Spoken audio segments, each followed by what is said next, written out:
নমস্কার বন্ধুরা, সবিতা কিচেনে সবাইকে স্বাগত। আজও আমি আরও একটা রেসিপি নিয়ে হাজির হয়ে গেছি। আজ আমি বানাবো মাছ দিয়ে ঝিঙে পাতুরি। তো এই ঝিঙে পাতুরিটা কিন্তু খেতে ভীষণই ভালো লাগে। গরম ভাতের সঙ্গে এইভাবে যদি আপনারা মাছ দিয়ে ঝিঙে পাতুরি বানান তাহলে দেখবেন খেতে দারুণ লাগবে। বাচ্চা থেকে বড় সবাই কিন্তু এটা খেতে ভীষণই পছন্দ করবে। আমরা কিন্তু ঝিঙে দিয়ে অনেক রকমের অনেক কিছু খেয়েছি। একবার এভাবে মাছ পাতুরিটা আমার ভিডিও ফলো করে বানিয়ে খেয়ে দেখুন, দেখবেন ভীষণই ভালো লাগবে। তাহলে এই ঝিঙে দিয়ে মাছ পাতুরিটা আমি কি করে বানালাম সেটাই দেখে নেওয়া যাক।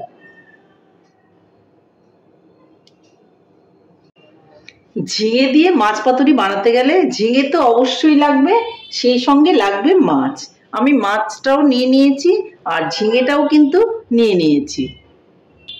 এখন আমি ঝিঙেগুলোকে একটু ছুলে নেব, ঠিক এইভাবে ছুলে নেব। একটা পিলার দিয়ে আমি ছুলে নিচ্ছি। আপনারা ইচ্ছে করলে বটি দিয়ে বা চাকু দিয়ে, ছুরি দিয়ে, যেটা দিয়ে সুবিধা হয় আপনারা ছুলে নিতে পারেন। আমি কিন্তু টোটাল চোচাগুলো ফেলে দিচ্ছি না, একটু একটু আমি রেখে দিচ্ছি। জাস্ট এই যে ধার একটা আঁশের মতো আছে সেটাকেই আমি ফেলে দিচ্ছি। দেখুন, ঠিক এইভাবে আমি সবগুলোই আগে ছুলে নিচ্ছি। এইভাবে ঝিঙা দিয়ে মাছ পাতুরি করলে কিন্তু মাছ পাতুরি খেতে ভীষণই ভালো লাগে।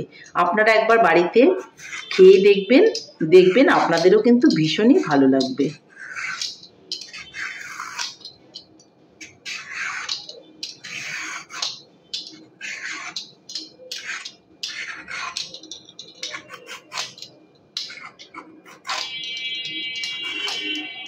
আমার 3টে ঝিঙে দিয়েই হয়ে যাবে। আপনারা যদি বেশি প্রয়োজন হয় বেশি নিয়ে নেবেন। ঝিঙেগুলোকে আমি এখন কেটে নেব। দেখুন কিভাবে টুকরো করে নিচ্ছি। আপনারা আপনাদের পছন্দ মতন করে টুকরো করে নেবেন, তাতে কোনো অসুবিধে নেই। যার যেরকম পছন্দ সে ঠিক সেরকম করেই কিন্তু ঝিঙেগুলোকে টুকরো করে নিতে পারেন। আমি আমার পছন্দ মতো করে টুকরো করে নিচ্ছি। দেখুন এইভাবে করে আমি সরু সরু করে কেটে নিচ্ছি।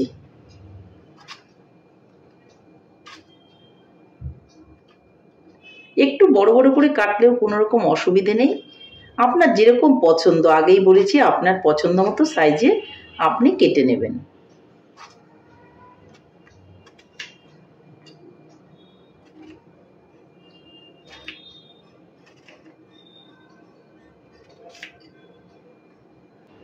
তাহলে সবগুলো ঝিঙেই আমি এইভাবে কেটে নিচ্ছি।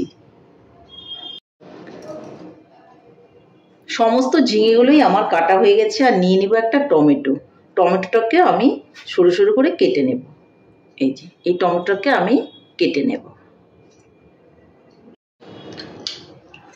এদিকে দেখুন আমি ঝিঙে পাতুরির মধ্যে সর্ষে দেব। সর্ষে আর লঙ্কাটা একসঙ্গে বেটে নিয়েছি। আর এখানে লঙ্কা নিয়েছি, এই আস্ত লঙ্কাটাও আমি দেব।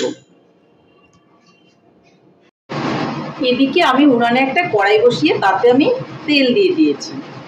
তেলটা গরম হয়ে গেছে, এখন আমি মাছগুলোকে ভেজে নেব।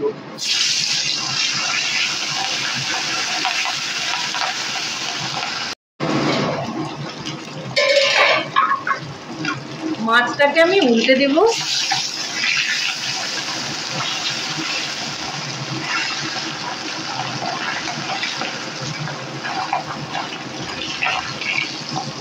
খুব একটা বেশি ভাজার প্রয়োজন নেই, হালকা করে ভেজেই আমি তুলে নেব।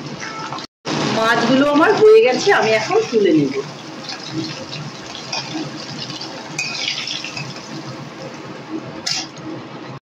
আমি ওই তেলের মধ্যেই ঝিঙেগুলো দিয়ে দেব।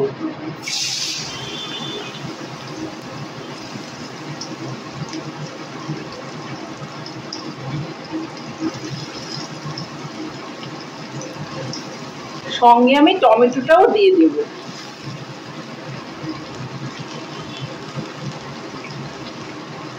ভালো করে একটু নেড়ে চেড়ে নেব।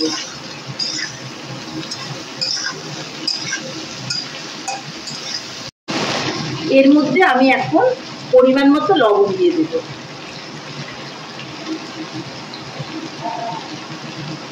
দিয়ে দেব একটু হলুদ। আবারও এটাকে আমি নেড়ে চেড়ে দেবো।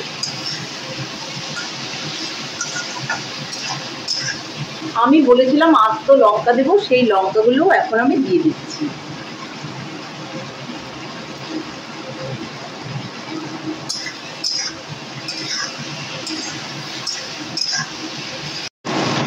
ঝিঙেটা যখন একটু ভাজা ভাজা হয়ে যাবে তখন এর মধ্যে আমি সর্ষে বাটা দিয়ে দেবো।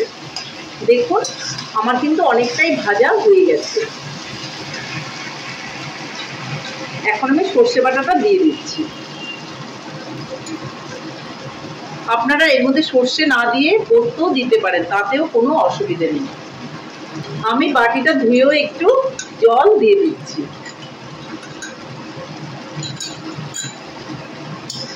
একটু নেড়ে চেড়ে নেব।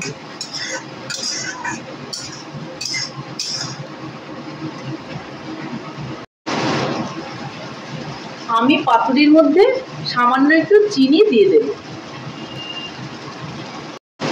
আবারও একটু নেড়ে দেব।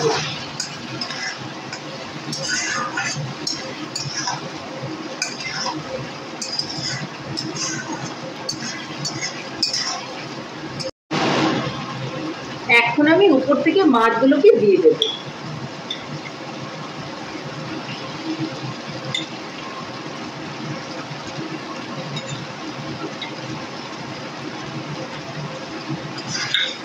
যারা নিরামিষ খান তারা কিন্তু মাছ না দিয়ে শুধু ঝিঙ্গাও এভাবে পাতুরি করে খেতে পারেন, দেখবেন ভীষণই ভালো লাগবে।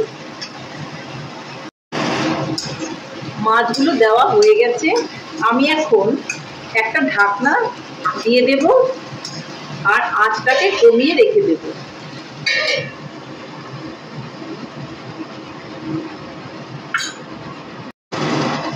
ঢাকনাটা তুলে আমি দেখে নেব।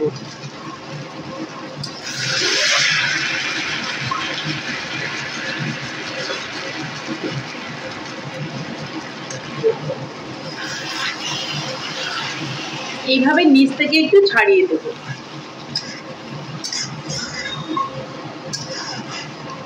আপনি যদি পাতুরিটা এরকম একটু ঝোল ঝোল খেতে চান তাহলে এরকমও রাখতে পারেন, বা একদম শুকনো করেও কিন্তু আপনি খেতে চাইলে সেভাবে কিন্তু নামিয়ে নিতে পারেন।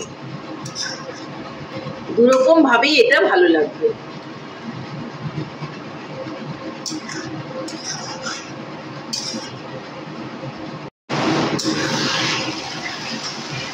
পাতুরিটা কিন্তু আমার হয়ে গেছে। মাছ দিয়ে ঝিঙে পাতুরি কিন্তু আমার হয়ে গেছে। এখন উনানটা অফ করে দেব আর মাছগুলোকে নামিয়ে দেব। আমার কিন্তু মাছ দিয়ে ঝিঙে পাতুরি ফাইনালি রেডি হয়ে গেছে। দেখুন বন্ধুরা কত সুন্দর হয়েছে দেখতে, খেতেও ততটাই সুন্দর হয়েছে।